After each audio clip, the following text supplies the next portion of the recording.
Oi, gente. Bom dia. Agradeço a presença de todos vocês aqui hoje, nessa manhã, na nossa primeira jornada de convivência.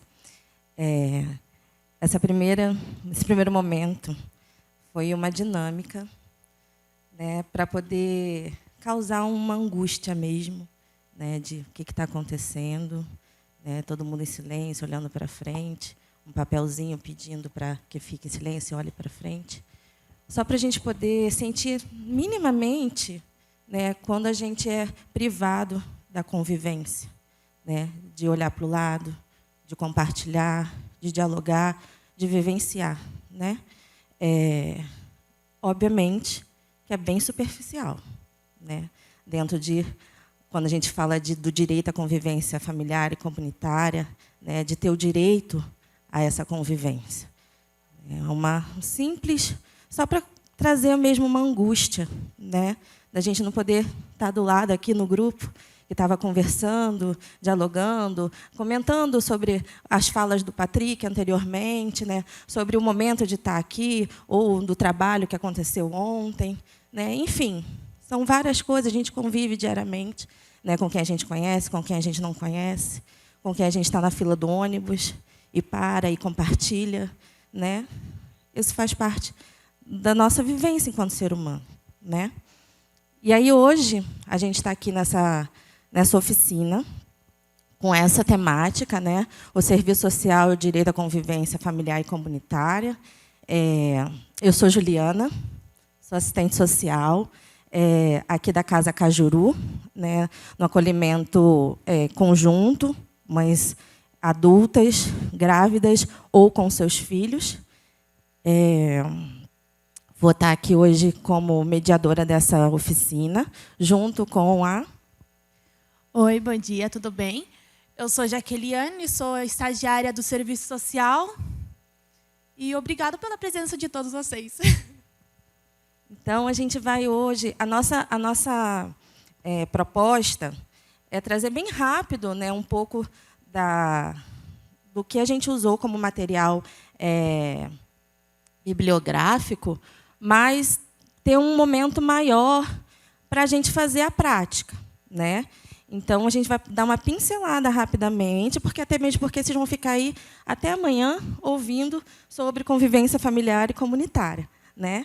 O Patrick já falou um pouco do nosso guia, né? E é o que a gente traz, né? A gente vivencia isso aqui todo dia. Eu queria trazer de novo aqui uma outra dinâmica. Nessa imagem, parece uma família. O que vocês acham? Sim ou não? E aí eu queria dizer, quem é mãe, quem é pai, quem é cuidador, quem não é cuidador, vó, mãe, filho, sobrinho, o que vocês me dizem?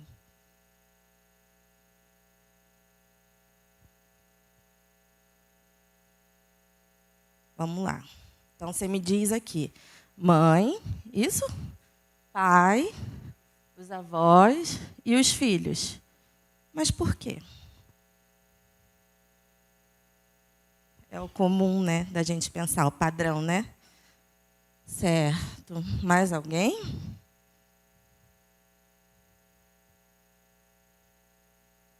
E se eu dissesse para vocês que eles são um casal? Né? São sobrinhos. Uma conhecida da família. E lá, também um conhecido, ou um tio. Ou que eles dois são um casal. São filhos adotivos, a madrinha e a avó. Pode ser também, não pode? Né? Não vou me estender muito nisso, mas era só para vocês entenderem, né? Pode passar para mim, por favor? Dos novos arranjos familiares, né? A gente não precisa ter o padrão de família. Pai, mãe, filhinho, né? Vó, avô, a tradicional família margarina, né? E ainda quis mais trazer aquela imagem por ser uma família negra, né? Normalmente, quando a gente estava acostumado nos comerciais de TV, que é o que a gente fala da família, margarina, eram famílias brancas, né? Tudo muito ali certinho, como se fosse um padrão mesmo, como se toda a família tivesse que ser assim. E não é a realidade. Não é. A gente tem aqui pessoas de onde? CRAS, CREAS. Quais são os... Família Acolhedora, Organização da Sociedade Civil, Instituição de Acolhimento, mais o quê? Oi? Organização da Sociedade Civil. Vocês podem me dizer, as famílias que vocês atendem são padrão? Quantas mães solo a gente tem? É a maioria, né? A maioria. Então, quando a gente fala, né, o que é família?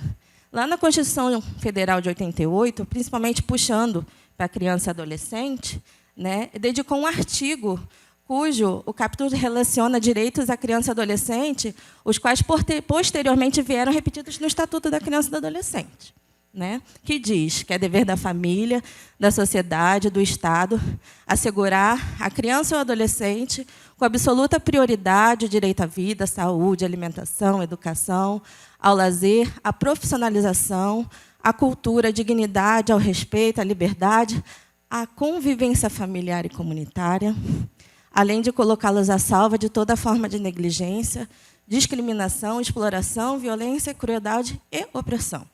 Então, essa família que chega muitas vezes para a gente, que não é padrão, muitas vezes não é a padrão que chega, né, nos nossos atendimentos, é que a gente vai trabalhar.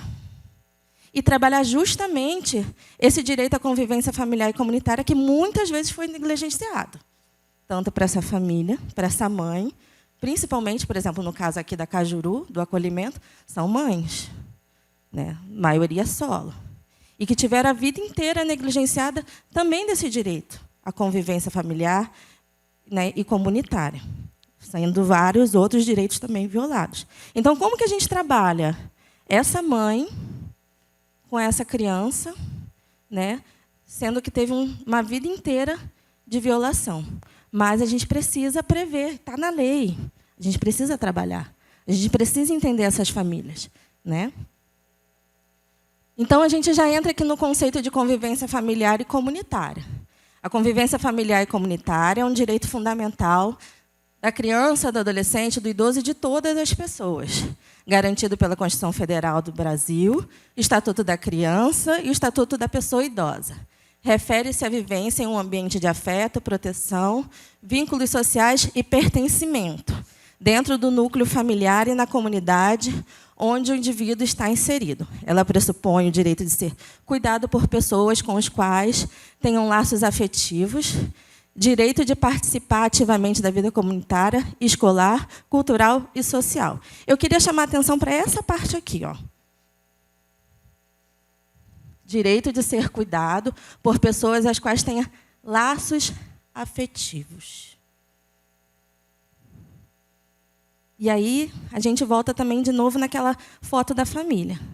Não necessariamente são laços sanguíneos, né? Pode passar. E eu acho que a gente, enquanto profissional da linha de frente, e também, né, dessas pessoas que, desde ontem, estão aqui falando, pensando lá no Ministério do Desenvolvimento Social, e outros órgãos, né, que vêm pensando, a sociedade civil junto, sobre um plano de convivência familiar e comunitária, né, a gente precisa pensar nessa família, né? A criança e a adolescente, ela não está desassociada disso, né? A gente não pode trabalhar em caixinhas. Então, trabalhar todo ter esse entendimento, né, de que tudo gira, tem um histórico de vivência familiar, né? E esses ciclos que são cada vez mais difíceis. Isso eu acho que é importante. Os ciclos, principalmente os de violência, né, são difíceis de quebrar. Dessa família entender, às vezes, que está nesse ciclo, né? E, nesse meio, tudo tem a criança nesse ciclo, né? Sendo ali, às vezes, desprotegida. E não é isso que pode acontecer, né? Exatamente, porque se essa mãe, se essa família sofre, essa criança também está ali, está vivenciando tudo isso, né? Então, agora a gente vai entrar na importância da convivência familiar e comunitária. Nós temos aí a importância da convivência familiar e comunitária, vários tópicos. Um deles, o desenvolvimento integral. Esse desenvolvimento integral, ele não é só na família, é na comunidade.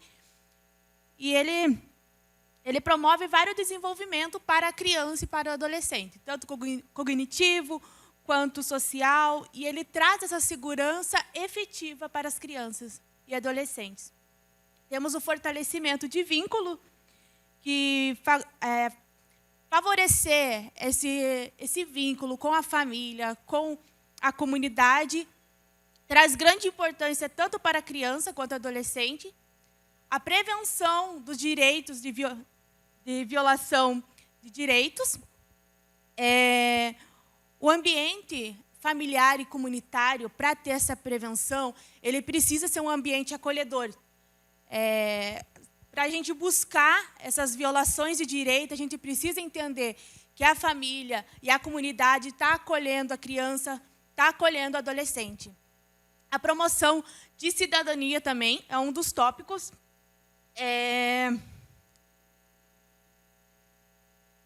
E temos também a base das políticas públicas. As políticas públicas, ela não é uma única política pública que, vamos dizer, vai estar junto com a criança e adolescente, precisa ser um conjunto para conseguir ter essa importância da convivência familiar e comunitária.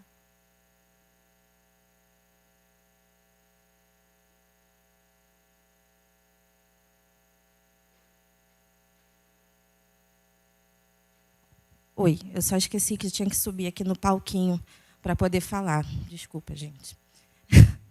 Eu só que volta para mim, por favor, o outro slide. Nessa fala da Jaque, eu queria chamar a atenção também de duas palavrinhas aqui, né? Quando a gente fala da importância da convivência familiar e comunitária, hoje aqui no meu lugar falando da alta complexidade, né? Trabalho no acolhimento. Só que isso também foi falado ontem, na fala de ontem, quem estava aqui, não sei se todos estavam, mas trabalhando principalmente no plano de convivência nacional, de convivência familiar e comunitária, a gente vai falar um pouquinho, mas também vai ser também falado ao longo do evento, essas duas palavras. Né, que não necessariamente, hoje, o acolhimento em conjunto ele ainda não está tipificado. Né, mas falar de prevenção e promoção, ainda assim, dentro da alta complexidade. Né. Hoje, que a gente aqui trabalha com as famílias, né, com seus filhos, justamente a gente trabalha a prevenção. Né, não a prevenção de que não ocorra o afastamento. O afastamento, no acolhimento, para acolhimento, seria a última instância. Né? Isso prevê o Estatuto da Criança e do Adolescente também. O acolhimento institucional deve ser o último do último do último do último momento, após se esgotar todos os recursos. Mas aqui a gente ainda está trabalhando a família. A gente ainda está trabalhando esses vínculos, tentando, né, fortalecer, né, esses vínculos, que muitas vezes a gente está fragilizado, sim, por conta das suas vulnerabilidades, né? Mas, ainda assim, também a promoção dessa família. Né? Então, só queria chamar a atenção disso, que não necessariamente por a gente estar na alta complexidade, falando do meu lugar, né, de fala de assistente social dentro do acolhimento em conjunto, que a gente, sim, a gente trabalha essas duas palavras. Tá? Pode passar. Vou falar um pouquinho do Plano Nacional de Convivência Familiar e Comunitária. Ontem já foi citado, e hoje o Patrick também, né, já falou mais um pouco. O Plano Nacional de Promoção e Convivência Familiar e Comunitária, sujeito de direito e atenção à família, é o resultado de um processo participativo de elaboração conjunta envolvendo representantes de todos os poderes e esferas de governo, sociedade civil, organizada e sistema de garantias, que visa garantir o desenvolvimento de toda criança e adolescente e um núcleo familiar que lhe assegure a educação, o amor, proteção, saúde física e psicológica.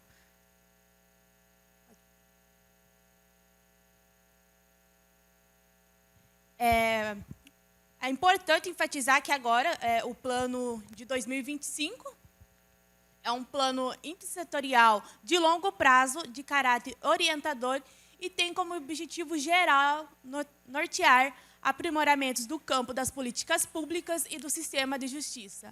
A expectativa é que suas proposições possam impulsionar o planejamento das diferentes esferas para o avanço da proteção do direito da criança e do adolescente à convivência familiar e comunitária. Esse plano de 2025 é o qual que vai ser atualizado, e teve algumas mudanças, né? E vai ser modificado para tentar... foi o início, né? Então, ele foi aprimorado. Posso só falar mais um pouquinho também sobre, antes do plano? Ele foi pensado já, né, posteriormente. Se você hoje entra no site do MDS, não é essa versão de 2025. Ela ainda não foi lançada. Foi falada ontem também um pouco. Até os eixos que a gente vai trabalhar aqui são os eixos desse material que está no site ainda do MDS. Né? Não é os eixos novos, porque já mudou. Tá? Mas só um spoilerzinho, né, de que tem uma mudança ainda aí por vir, porque ainda está sendo pensado. Né? E é isso que a Jaque vai falar agora nesse próximo slide. O órgão do Ministério de Direitos Humanos e da Cidadania, junto com a Secretaria Nacional do Direito da Criança e do Adolescente, ela realizou uma consulta pública que ficou aberta do dia 18/10/2024 até 18/2/2025. E ele foi encaminhado para o CONANDA e para o SENAS, e logo, logo tem a aprovação, né, desse novo plano, com grandes mudanças. E a ECD foi parceiro, né, e ajudou muito nesses estudos para o novo plano acontecer. E traz muita importância, né? A ECD está lá junto com outros parceiros renomados para trazer esse estudo de qualidade para a atualização do plano. O estudo ele foi feito não só pelo governo, né, chamado pelo Ministério e organizado pela Secretaria, mas também teve a participação da sociedade civil. Né? Então, é por isso a ECD está nesse local. Falando da garantia, voltando da garantia de convivência familiar e comunitária, os serviços de acolhimento institucional em conjunto. Aí a gente pega esse direito e traz aqui para a nossa realidade. Né? Esse chão que vocês estão pisando. Né? Não só a gente tem aqui a ECD, não sei se todo mundo aqui já conhecia a ECD? Não? A ECD, né, Associação Beneficente Encontro com Deus, hoje ela tem 4 serviços. Né? A gente tem a casa de acolhimento em conjunto para as mães adultas com seus filhos, o acolhimento institucional de mães adolescentes, né, também grávidas ou com seus filhos, fica no Jardim Social, não fica aqui nesse espaço. A gente tem o centro comunitário, né, que o Felipe está aqui como educador. Tem mais alguém do CCC aqui? Acho que não, né? Que trabalha o contraturno, né? Então, trabalha a comunidade como um todo, né? Crianças e adolescentes. E a gente tem o serviço do pós-acolhimento, né? Que são a equipe do Casulo, né? Da BE, que trabalha essas famílias que estão para sair e quando saem, né? Do acolhimento. Então, quando a família está para sair, o acolhimento encaminha para o pós, a gente trabalha em conjunto, e aí, quando essa família desacolhe, o pós-acolhimento acompanha, né, até um certo tempo essa família. Então, a gente falando desse... Volta para mim, por favor. Falando desse serviço, né, é na família e suas diversas formas, onde somos formadas e devemos ser protegidos. Por isso, quem atua com famílias acolhidas, como é o caso da ECD, deve ter a missão de fortalecer, ou a palavra preservar, prevenir rupturas de vínculos, muitas vezes já fragilizados por situação de vulnerabilidade e risco social. É necessário desenvolver diversas ações para prevenir a ruptura desses vínculos, sendo o principal fundamento a garantia do direito à convivência familiar e comunitária. Essas famílias já estão institucionalizadas. Como que a gente trabalha esse direito dessas famílias que estão dentro do acolhimento. Complicado, mas é necessário, né? Promover, então, a missão da ECD, isso está no sangue da instituição. Promover e fortalecer a família como base da sociedade, bem como prevenir a ruptura dos seus vínculos, assegurar a garantia dos direitos fundamentais e contribuir para a emancipação de famílias através de ações preventivas e protetivas. Agora a gente vai falar rapidamente sobre o serviço social e o Código de Ética Profissional, porque vocês estão na oficina do Serviço Social e Convivência Familiar e Comunitária, né? Então, eu tenho que puxar a sardinha um pouquinho para o meu lado. Estou brincando. Tem assistente social aqui? Olha só. Né? Então, parabéns, puxa né? a sardinha para a gente, né? Pode passar. Eu queria trazer, rapidamente, não vou me aprofundar, né? Mas os princípios fundamentais da nossa profissão. Para quem não é assistente social ou está, né, se formando, né, fazendo o serviço social, prestando o curso, para futuramente também ser uma assistente social. Quais são os princípios fundamentais da nossa categoria, né, que é o Código de Ética, já nos diz. O código é a nossa luz, o nosso norte, né, enquanto profissionais. Reconhecimento da liberdade, defesa dos direitos humanos, né, e a recusa do autoritarismo, ampliação e consolidação da cidadania, defesa da democracia, defesa da equidade social e justiça social, respeito à diversidade, garantia do pluralismo, defesa em um projeto profissional sem exploração ou dominação de classe, etnia e gênero, articulação com outros movimentos que partilhem desse código de ética, compromisso com a qualidade dos serviços prestados à população, com aprimoramento intelectual na perspectiva da competência profissional e o exercício do serviço social sem discriminar ou ser discriminado. O que a gente viu tudo anteriormente? Bate, não bate? Não tem tudo a ver? Né? Então, sendo assistente social ou não, né, esses princípios fundamentam também o nosso trabalho. Né? Qual o profissional que não tem que ter defesa pela democracia, pelo pluralismo? Quando a gente fala pluralismo, a gente está falando de novo lá naquela imagem, aquela família, né, que pode fugir do pradão. É plural, nós somos plural, nós somos diversos. Né? Ampliação da consolidação da cidadania, defesa dos direitos humanos, enfim, tudo isso engloba tudo que a gente falou lá atrás. Pode passar. E agora, esses são os eixos temáticos que eu falei com vocês, que já mudou no plano, mas ainda não está no site da MDS. A gente está trabalhando com o que está no site. Né? O novo ainda está atualizado, ainda vai ser lançado. Dentro desses eixos, a Thaisa vai passar para vocês. Vocês estão com um papelzinho que a gente entregou no início, para ficar em silêncio? Atrás tem o número do grupo. A gente vai dividir aqui rapidamente, em alguns espaços, um pouquinho aqui na frente, o grupo 1. Quem está com o número 1? Não? A gente pega. Por favor. Tem. Mais alguém está sem o papelzinho? Levanta a mão que a Thaisa vai entregar. Grupo 2 aqui, por favor, aqui na frente.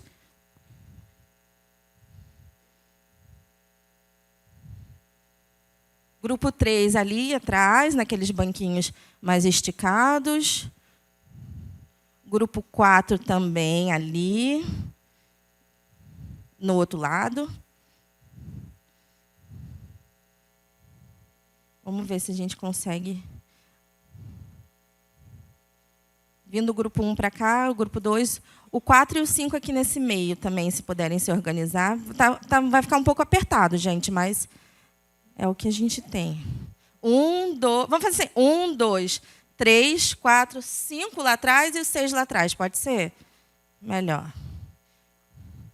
3 aqui no meio, 4 também aqui no meio, 5 lá atrás e 6 lá atrás.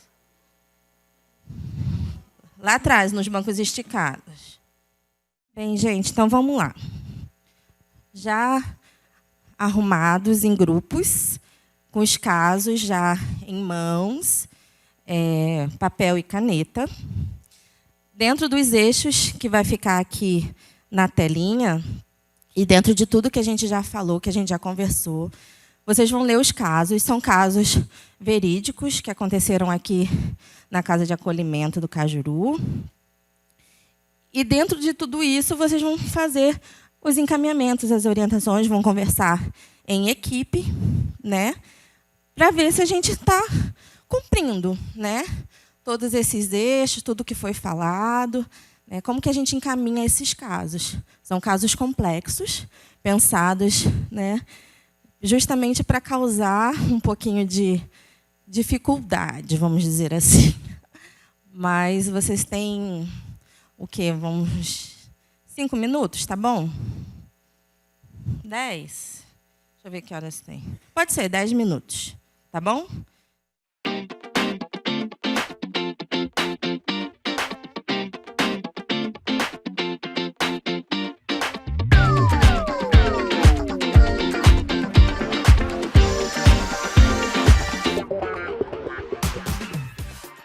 Vou pedir para que um de vocês venha aqui na frente com o cartaz, por favor. Um para segurar e o outro para poder falar, por favor. Bem, vamos começando aqui com o grupo 1, enquanto o grupo 4 está terminando ali. O grupo 1 e o grupo 4 ficaram com o mesmo caso, que é o caso da Maria. Vou pedir para o meu colega, qual é o nome? O Fábio, ler o caso. Caso Maria. 28 anos, migrante da Venezuela, no Brasil desde 2017. Família com toda a documentação regularizada no Brasil. Veio com os filhos João e Laura, João de 4 anos e Laura de 2 anos, e seu esposo Afonso, pai das crianças. Foi acolhida na ICD com os seus filhos por violência doméstica, sofrida pelo genitor dos seus filhos.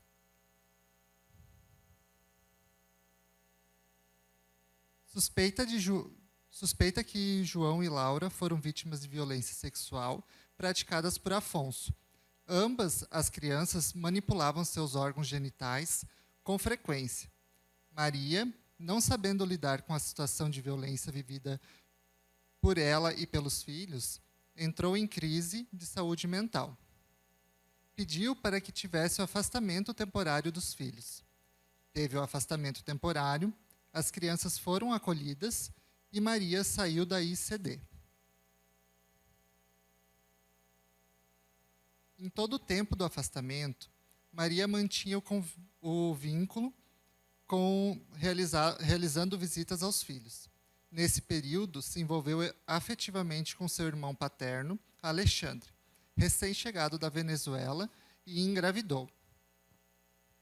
Nesse relacionamento, passou a sofrer novamente diversos tipos de violência, inclusive tentativa de homicídio, no qual Alexandre tentou matar um amigo de Maria por ciúmes.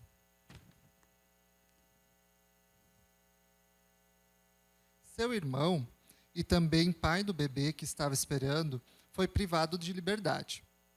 Maria dá à luz a Eduarda, filha de seu relacionamento com seu irmão Alexandre. Por determinação judicial, depois de 1 ano, Maria e seus filhos, João e Laura, foram encaminhados novamente para o acolhimento em conjunto com a ECD. Nesse segundo acolhimento, Eduarda chegou recém-nascida. Maria só tem uma irmã, que também mora em Curitiba. Porém, não é uma relação muito saudável. Bem, o grupo 4 já está... Querem vir aqui para frente? Um segura para segurar e o outro para falar.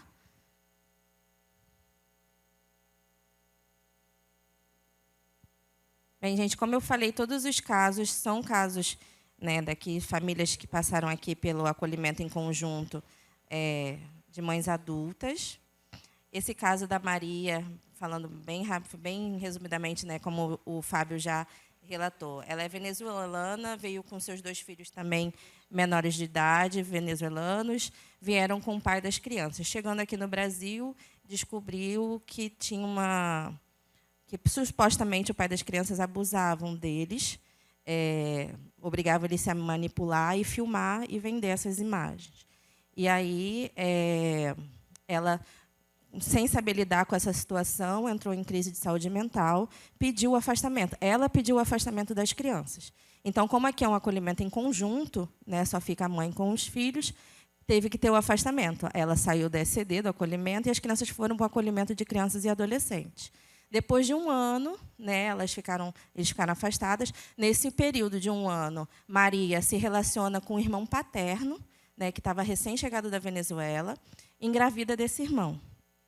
E aí, com todo o acolhimento das crianças, ela continuava visitando, e aí, por determinação judicial, determinou o encaminhamento novamente para cá, com os filhos, né, que já estavam acolhidos em outro acolhimento para criança e adolescente, com ela, e, nesse caso, já tinha a filhinha desse irmão. Esse irmão está privado de liberdade, porque tinha um amigo da Maria que ele tentou matar por ciúmes, e aí está privado de liberdade. Então, Maria chega aqui, né, todo esse contexto, né, com as crianças judicializadas, e com todo esse histórico de violência.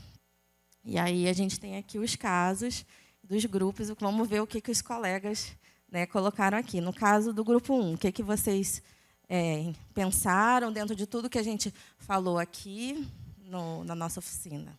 Então, daí, na chegada da Maria e dos filhos na unidade, seria feito o acolhimento, seria identificada a situação de educação, tanto para os filhos quanto também para a Maria. Seria encaminhado para escuta especializada para as crianças, visto ali a suspeita de violência sexual. Seria feitos os encaminhamentos de saúde para todos eles, e também em especial para a saúde mental, visto um novo acolhimento e também a situação que a própria Maria teve ali com a questão quando teve afastamento dos filhos, a pedido dela. Seria trabalhado a questão do mercado de trabalho com ela também, pensando em cursos de capacitações e a inserção dela para uma autonomia e uma emancipação financeira. As articulações com CRAS e CREAS, pensando na inserção dos serviços de benefícios, serviços de convivência e fortalecimento de vínculo para as crianças. Seria encaminhado também para o...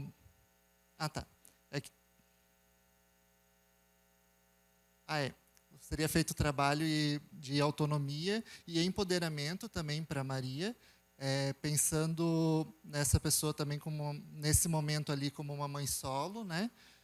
Para ela também sair nesse espaço de violência, que era a segunda vivência dela ali no espaço de violência contra a mulher.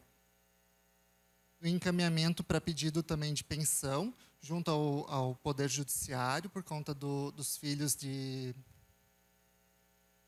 João e Laura. E, posteriormente, também o da Eduarda, onde o Alexandre estava no sistema fechado. E a promoção de acesso à cultura, lazer, para Maria e para os filhos também, pensando nessa ideia também de convivência e demais espaços também que possibilitam uma autonomia e uma emancipação humana também da pessoa.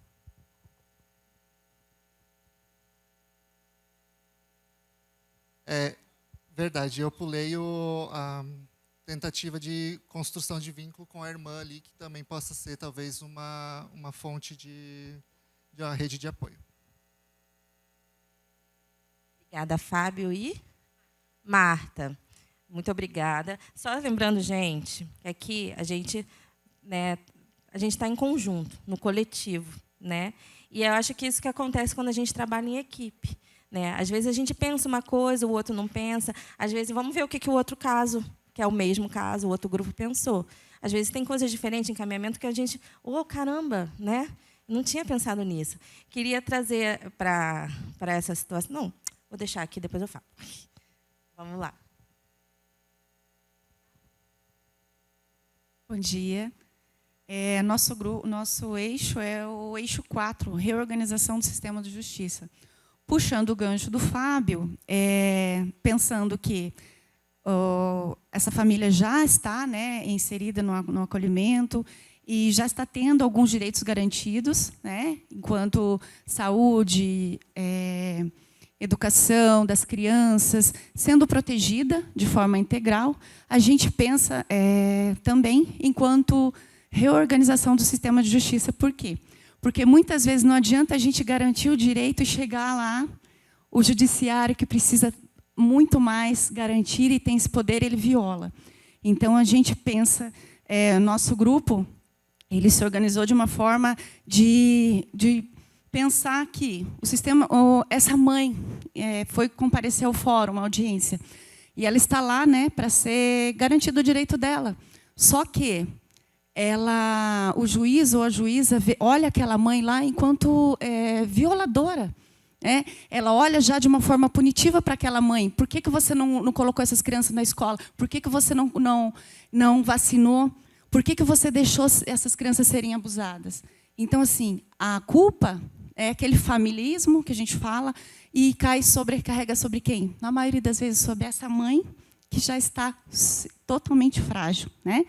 Então, assim, reorganização do sistema de justiça envolve um olhar também para aquele pai, para aquele genitor, por mais que seja o genitor, o irmão, ele é o abusador, ele precisa ser responsável. O judiciário, muitas vezes, ele não olha dessa forma, ele só pune a mulher. Então, assim, aí nesse sentido, a gente colocou, né? O sistema judiciário precisa ser mais ágil também, né? Porque às vezes é muito moroso. Às vezes essa mulher está acolhida e precisa ser garantido alguns direitos para aquela criança, para aquela mãe, que depende do judiciário. E às vezes não vem, principalmente a questão da pensão alimentícia. É muito moroso. Então, essa questão do judiciário, para quem atua na unidade de acolhimento, em órgãos, a gente sabe o quanto precisa ser avaliado, e não punitivo, mas protetivo. O judiciário tem que caminhar junto com a rede de proteção, né? Não adianta toda uma rede ser articulada e o judiciário ele dá um parecer desfavorável. Então, isso prejudica aquela mãe, aquela criança que precisa ser protegida de forma integral. O olhar com perspectiva de gênero, para não responsabilizar apenas a mulher, foi que já foi falado. E o acompanhamento integral, responsabilizando também a rede de atendimento. Porque, às vezes, é feito todo um trabalho, mas aquele equipamento que você precisa de saúde, de uma consulta neurológica, de algo realmente que vai mais, que também exige do Poder Judiciário, precisa ser um olhar mais, vamos dizer, mais delicado para algumas situações, e que, às vezes, você espera do Judiciário e não vem. Acho que é isso. Vanusa, Carolina e Tatiane. Obrigada, grupo. Eu queria comentar só desse grupo, desse caso 1. Eu acho que, na verdade, de todos, né, acho que o pulo do gato, muitas vezes, é o trabalho, a inserção no mercado de trabalho. Como que a gente pensa na promoção e emancipação dessa família sem renda? Né? Obviamente que, transversalmente, a questão do trabalho, a inserção no mercado de trabalho, tem outras questões. Nesse caso da Maria, tinham múltiplas. E olha que eu nem coloquei o caso inteiro. Né? Tudo que tinha de bagagem nessa demanda nesse caso. Mas a questão do trabalho foi uma preocupação quando a gente trabalhou. A documentação, são famílias migrantes. Nesse caso, ela veio com a documentação regularizada. Mas é uma atenção que a gente tem que ter quando tem família migrante, porque tem os vistos que são temporários. Né? Então, quando a gente está nessa linha de frente, ficar atenta à Polícia Federal, o tempo que tem que ir para poder fazer a regularização, né? Para que esteja sempre tudo certinho, porque esses documentos são portas para outras, né? Outras políticas públicas, enfim. Né? A saúde mental, no caso dessa família, né? Essas crianças que foram vítimas, essa mãe também vítima, né? Aquele ciclo, né, que vai se repetindo. Então, até para essa questão do mercado, que é o pulo do gato que a gente fala, para sair do acolhimento tem que ter renda, né, para poder se manter, mas como que sai com a saúde mental prejudicada? Né? E, nesse caso, bastante prejudicada. Ela mesma pediu lá atrás o afastamento porque não estava sabendo lidar com a situação. E um caso que nenhum dos grupos trouxe foi a denúncia do pai, né? Ele teve uma suposta, ele foi supostamente violador dos filhos, né? Que foi, não botei no relato, mas foi relatado pelo filho mais velho, né? O que o pai fazia. Então, na situação, quando a gente pegou, a gente teve um encaminhamento para o NUCRIA, né? Apesar de toda a morosidade que teve, e saiu daqui sem uma resolução, né, palpável, sem o processo findar, mas a denúncia, né, do abuso. É isso, obrigada, gente. Agora vamos para o grupo, caso 2. Grupo 3 e 6, que ficaram? Quem ficou com o caso da Cristina? Pode vir um para segurar, outro para poder falar. Bom dia, gente. Caso da... Não, não é o caso da Gabriela.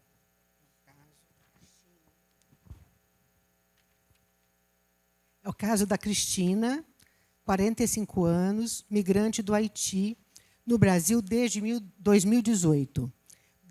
Documentação de regularização migratória vencida. Foi encaminhada pelo CREAS e já era acompanhada pelo Conselho Tutelar. Cristina tem um filho que se chama Daniel, é brasileiro, tem 8 anos, com suspeita de TA, ainda realizando avaliação neurológica. Cristina está com câncer, em estado terminal, somente no tratamento paliativo, mas acredita que será curada pela fé e ignora certos tratamentos da doença. Antes de ser encaminhada para a ECD, com seu filho, Cristina foi internada para tratamento do câncer e, nesse momento, teve afastamento temporário, sendo Daniel encaminhado para um acolhimento de crianças.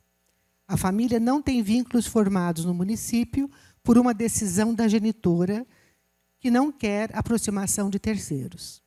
O pai de Daniel é haitiano, se chama Carlos e vive nos Estados Unidos da América de forma irregular. Cristina tem mágoas da relação com o genitor do seu filho, pois alega que ele não ajuda e, sendo assim, não permite o contato de Daniel com o pai.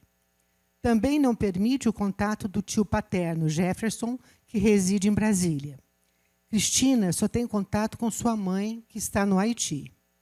A equipe da ECD tem dificuldade no atendimento com Cristina devido à sua resistência à adesão nas orientações e encaminhamentos, tanto para ela quanto para Daniel, como, por exemplo, cadastrar o filho na UBS, pois alega que ele não precisa, por não ter problemas de saúde. A equipe não tem acesso ao estado de saúde atual e o tratamento da acolhida por recusar nosso acompanhamento. É um caso bem complexo, como vocês puderam ver. É uma mãe que, por sua cultura, muito possivelmente por sua cultura e sua religião, né, está adotando uma resistência à abordagem da ECD, no sentido de orientação tanto quanto à sua saúde, quanto à saúde do seu filho. Então, nosso grupo pensou, primeiro, no acolhimento e todo o suporte para essa mãe sentir-se segura. Ou seja, que a gente ficou imaginando, de 2018 até 2025, que tipo de relações ela viveu para ter tanta resistência e tanto medo. Então, esse acolhimento e criar vínculos de confiança para que ela possa ser sensibilizada em relação à sua situação, de direitos e deveres e implicações jurídicas do seu comportamento em relação ao cuidado com a própria criança e com ela mesma.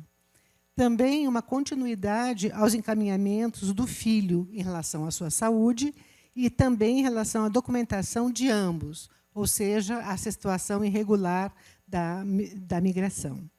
Também uma escuta cuidadosa da criança para que ela possa se manifestar em relação à sua família extensa, já que existe um pai que está migrante em outro lugar, mas sem contato, mas tem um tio, né, paterno e uma avó materna no Haiti. Também a escuta da família, mas da família diz essas pessoas